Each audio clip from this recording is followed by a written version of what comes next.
Hello friends, welcome to my YouTube channel. जैसा कि हम डिस्कस कर रहे थे, एक तो इम्पोर्टेंट इन्फॉर्मेशन ये है कि एआईबी का जो आपका फॉर्म है उसकी डेट एक्सटेंड हो गई है एक दिन और, यानी अब 17 तक आप फॉर्म भर सकते हैं। इसके अलावा हमने अपनी जो स्मार्ट ट्रक डेवलप की है उसके तहत मैंने आपको बताया कि कौन सा एक्ट कब इन्फोर्स हुआ, ये डेट आपको पता रखनी, याद रखनी है।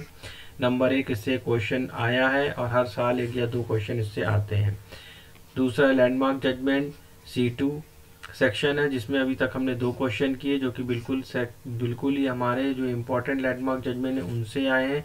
तो ऐसे 7 या 8 क्वेश्चन जरूर आते हैं जो आपके इम्पोर्टेंट लैंडमार्क जजमेंट से ही आते हैं, जिसमें फंडामेंटल राइट्स आर्टिकल 12 से लेके 35 तक FR, इससे रिलेटेड केस लॉज बहुत इजी हैं। जिनको चाहिए वो अपनी डिटेल मुझे दे दें, मैंने पुराने वीडियोस में काफ़ी बार कहा है। और जिनको जिनको चाहिए वो सारे फंडामेंटल राइट्स के सारे केस लॉज मैं एक PDF में कन्वर्ट करके आपको प्रोवाइड करा दूंगा। मोस्टली उससे ही आते हैं, उससे 3 या 4 क्वेश्चन या 5 क्वेश्चन तक आपके आ जाते हैं। तीसरी कैटेगरी है डायरेक्ट बेयर एक्ट से आंसर सर्च करने वाली कैटेगरी। तो उसमें हमने जो डायरेक्ट बेयर एक्ट से आंसर सर्च करने वाली कैटेगरी है उसमें हमने काफ़ी क्वेश्चन सॉल्व कर लिए हैं और काफ़ी डायरेक्ट क्वेश्चन, हमने 17 क्वेश्चन बताए कि डायरेक्ट आए हैं आपके। अब हम आगे बढ़ते हैं। एक 18वां क्वेश्चन 34 ये हो गया, तो आपके 18 क्वेश्चन डायरेक्ट आए हुए हैं। तो इसमें जो है ये भी under which of the section of the professional negligence offence invoke against the medical profession in case of alleging professional negligence. ठीक है, तो अब बहुत से लोग ढूंढ रहे होंगे, तो इसमें जो 304A है उसमें साफ साफ नेग्लिजेंस के कारण जो है किसी के भी नेग्लिजेंस की वजह से under section of professional offence against the medical professional case of alleging professional negligence. तो नेग्लिजेंस के कारण जो डेथ होती है वो 304A में मेंशन है। बहुत से सारे लोग यहाँ पे प्रोफेशनल नेग्लिजेंस ढूंढने में जुटे होंगे उसमें। तो एक केस लॉ है, उसके माध्यम से सुप्रीम कोर्ट ने एक्सप्लेन किया था कि डॉक्टर्स जो हैं उनकी गलती की वजह से, प्रोफेशनल नेग्लिजेंस की वजह से अगर किसी की जान जाती है तो वो भी 304A में कवर्ड होता है। तो अगर आपको प्रोफेशनल नेग्लिजेंस, वैसे तो नेग्लिजेंस के कारण जो डेथ है वो 304A में IPC में दे रखा है और ये सही ऑप्शन। तो इस तरह से अब हमारे टोटल 18 क्वेश्चन हो चुके हैं जो डायरेक्ट बेयर से हम सॉल्व कर सकते हैं थोड़ा सा माइंड अप्लाई करके। A offers bribe to B, a public servant, as a reward for showing A some favor in accept of B official function. B accept the bribe.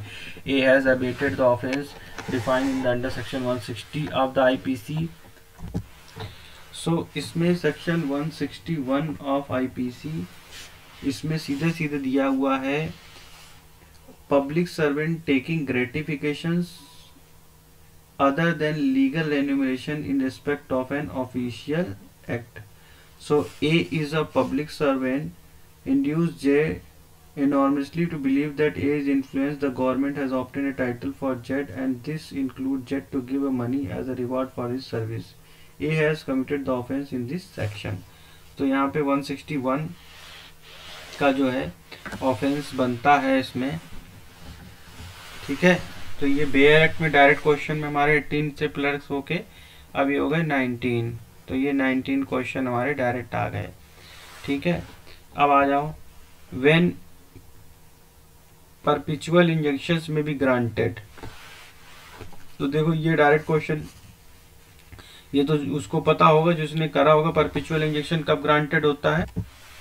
So when perpetual injection में भी granted, तो ये specific relief act का है। Specific relief act, specific relief act, ये direct question नहीं कह सकते हैं। स्पेसिफिक रिलीफ एक्ट का सेक्शन 38, तो उसमें आपको ये परपेचुअल इंजेक्शन, तभी मैंने कहा इंडेक्स एक बार जरूर रीड कर लीजिए, थोड़ा टाइम लगा के इंडेक्स जरूर रीड कर लीजिए। तो इंडेक्स अगर आपने रीड की होगी तो आपको ये समझ में आ जाएगा कि ये किस सेक्शन से रिलेटेड बात कर रहा है। अब अगर सेक्शन 38 आप खोलेंगे तो आपका ये बिल्कुल सॉल्व हो जाएगा क्वेश्चन। इसमें दिया हुआ है subject to the other provision contained in the referred to this chapter a perpetual injunctions में be granted to the plaintiff to prevent the breach of an obligation existing in his favor whether expressly or by the implications.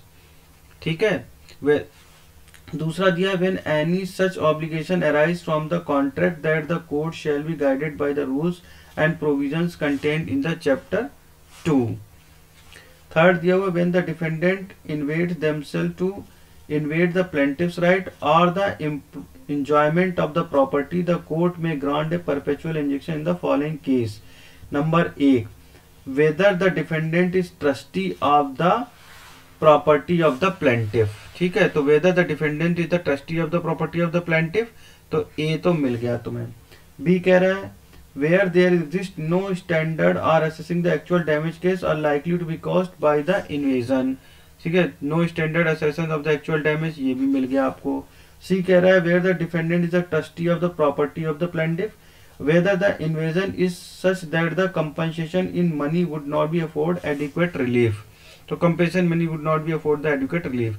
तो ये तीनों चीजें तुमको मिल गई। तो ये section 38 specific release act 1963, specific release act 1963 का कौन सा सेक्शन है? 38 सेक्शन है, जहां पे इसका आंसर क्या हो जाएगा? All of the above.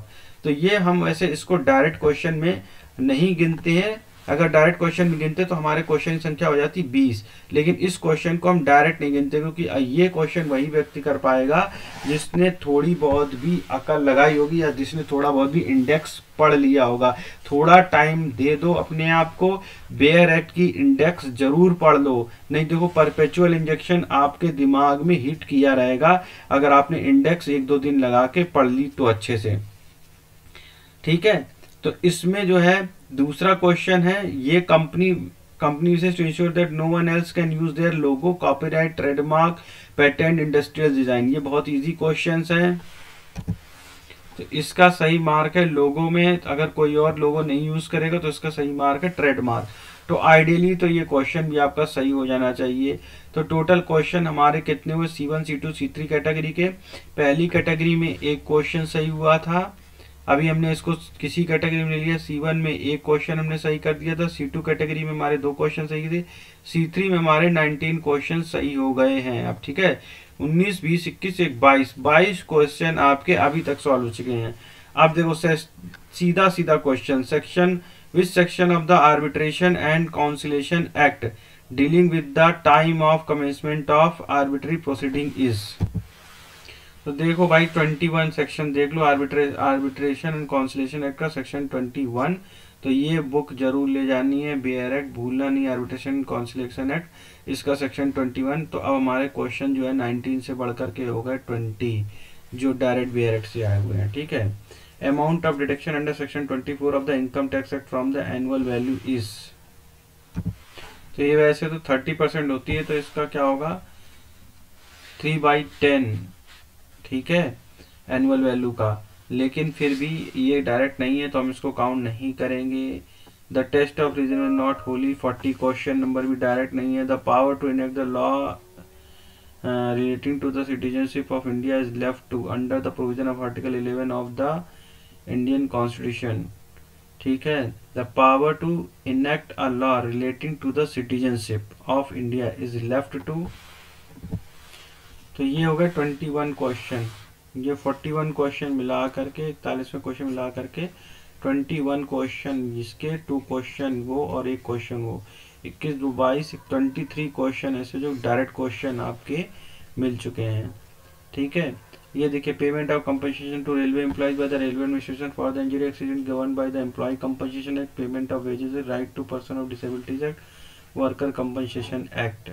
तो ये अभी जो कंपनसेशन से रिलेटेड अभी हम इस क्वेश्चन कंसीडर नहीं करते हैं क्योंकि ये डायरेक्ट क्वेश्चन अभी हम देख रहे हैं। देखो ये क्वेश्चन है direct, the bond under section 109 of the CRPC security for good behaviour for suspected person. देखो चैप्टर 8 सिक्योरिटी फॉर CRPC का जो चैप्टर 8 है वो बहुत इंपॉर्टेंट है आपके लिए। So the bond under section 109 CRPC as security for keeping good behaviour for suspected person can be executed by the period not exceeding.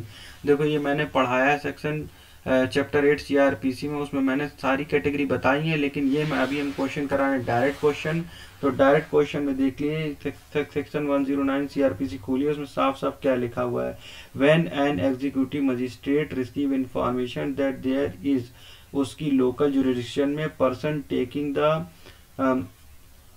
precaution to conceal his presence and that there is reason to believe that is doing so with the view of committing a cognizable offense, यानी magistrate को ऐसा लगता है कि कोई cognizable offense उसके area में हो सकता है। मजिस्ट्रेट में दिस मैंने provide require such person to show cause why should not be order the execute bond with और without sureties for his good behaviour for such period not exceeding 1 year. तो क्या लिखा है, नॉट एक्सीडिंग 1 ईयर। तो ये बिल्कुल direct question है, बिल्कुल दिमाग नहीं लगाना है। तो 21 से लेके अब हमारे पास डायरेक्ट क्वेश्चन की संख्या हो गई है 22। The minimum limit of 500 could be paid to the wife as maintenance under section 125 of CRPC was removed. तो देखो इसमें अगर आप जाएंगे, इसके फुटनोट में जाएंगे तो आपको सीधा सीधा दिखेगा कि 2001 के एक्ट नंबर, यानी कि अमेंडमेंट एक्ट नंबर 50 ऑफ 2001, तो 2001 के अमेंडमेंट में इसको रिमूव कर दिया गया जो 500 अमाउंट है। तो ये क्वेश्चन 23 हो गए जो आपके बिल्कुल डायरेक्ट क्वेश्चंस हो गए। ठीक है, 23 questions. Provisions of section 10 of CPC are, section 10 CPC के प्रोविजन क्या है, डायरेक्टरी है, मैंडेटरी है, नॉन मैंडेटरी है, डिस्क्रिमिनेटरी है। ठीक है, तो ये भी बिल्कुल डायरेक्ट क्वेश्चन है और लिखा है इसमें मैंडेटरी है। ठीक है, तो कितने क्वेश्चन मैंने बता दिए आपको, बिल्कुल जो डायरेक्ट आए हैं मैंने 23 यहाँ बताए थे, अब मैंने 24 क्वेश्चन ऐसे बता दिए जो बिल्कुल डायरेक्ट क्वेश्चन हो गए आपके। ठीक है, 24 और एक 25 और एक 26 27 यानी 27 क्वेश्चंस हैं जो आपके डायरेक्ट आपको मिल चुके हैं। ठीक है, res judicata is containing which of the following, explanation 3 section 11। तो ये फॉर्मर और सब्सिक्वेंट सूट्स में लागू होना चाहिए। ठीक है, तो ये एक्सप्लेनेशंस जो हैं ये डायरेक्ट दिए हुए हैं आपके बेयर एक्ट में। तो ये भी क्वेश्चन कैसा होगा, ये एकदम डायरेक्ट क्वेश्चन होगा। तो 28 का क्वेश्चन आपके बिल्कुल डायरेक्ट हो गए। ये देखो, ये NALSA versus union of India, Naz foundation versus government of NCD, बहुत फेमस केस है। The famous pronounce of Delhi high court regarding the constitutional validity of section 377 Indian penal code reserve by the supreme court in, ये बहुत famous case है, नाज foundation. ठीक है, तो इस तरह से हमारे जो ये क्वेश्चन हो गए 4 जो हमारे ऐसे लैंडमार्क जजमेंट हैं जो बिल्कुल आए। एक हमारा जो है का इन्फोर्समेंट का क्वेश्चन है, 28 क्वेश्चन हमारे ऐसे आ गए, 28 4 32 और 1 33, 50 में से 33 क्वेश्चन मैं आपको डायरेक्ट ऐसे सॉल्व करा चुका हूँ। और अगर मैं और आगे बढ़ूंगा तो आपके 40 प्लस आराम से आ जाएंगे। जैसे कि ये जो क्वेश्चन है मेंस प्रॉफिट का क्वेश्चन डायरेक्ट है, तो इस तरह से मैं देख रहा हूँ कि इसमें जो है काफ़ी क्वेश्चन डायरेक्ट फंस रहे हैं आपके। और जो पेपर कितना भी टफ आ जाए, कितना भी टफ आ जाए, अगर आपने सही से पेपर देखा है तो आप इजीली उसमें से अपने पासिंग मार्क्स स्कोर कर लोगे। तो मेरे कहने का मतलब यही था, इसलिए मैंने इसको पिक किया था और काफ़ी ज़्यादा मेहनत से मैंने इसमें आपको समझा दिया कि क्या क्या बेयर एक्ट आपको ले जानी है। 40 मार्क्स ही आपको इसमें लाने हैं, कोई मेरिट नहीं बनती है, जो कि इजीली गेन किए जा सकते हैं अगर आपने हमारे ये 4-5 वीडियो देखे हैं और थोड़ा सा दिमाग लगा लिया। तो आपके 110% नंबर 1 हमने 3 कैटेगरी डिवाइड की, C1 category, C2 category, C3 category.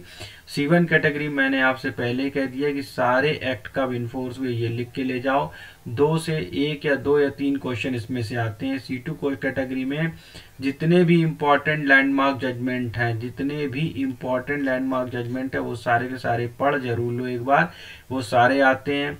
मैंने फिर भी 2 ही क्वेश्चन कंसीडर किए थे इसमें और मैंने देखा डायरेक्ट क्वेश्चन कम से कम नहीं तो 30 क्वेश्चन पूरे पेपर में अच्छे से देखोगे, 30 से 35 डायरेक्ट क्वेश्चन आपको ऐसे मिल जाएंगे खाली इंडेक्स पढ़ के अगर आपने ध्यान दे दिया तो आपके सॉल्व हो जाएंगे। तो 40 क्वेश्चन दोस्तों इसमें बड़े आराम से लाए जा सकते हैं, कोई निगेटिव मार्किंग नहीं है। तो मेरा आपसे रिक्वेस्ट है, अगर आपने अभी तक हमारे चैनल को सब्सक्राइब नहीं किया है तो प्लीज़ सब्सक्राइब कर लीजिए और बेल का आइकन दबा दीजिए। काफ़ी इंफॉर्मेटिव कंटेंट और काफ़ी मेहनत से बनाए हुए कंटेंट हम अपने चैनल्स में चलाते हैं। Thank you for watching us. Thank you all.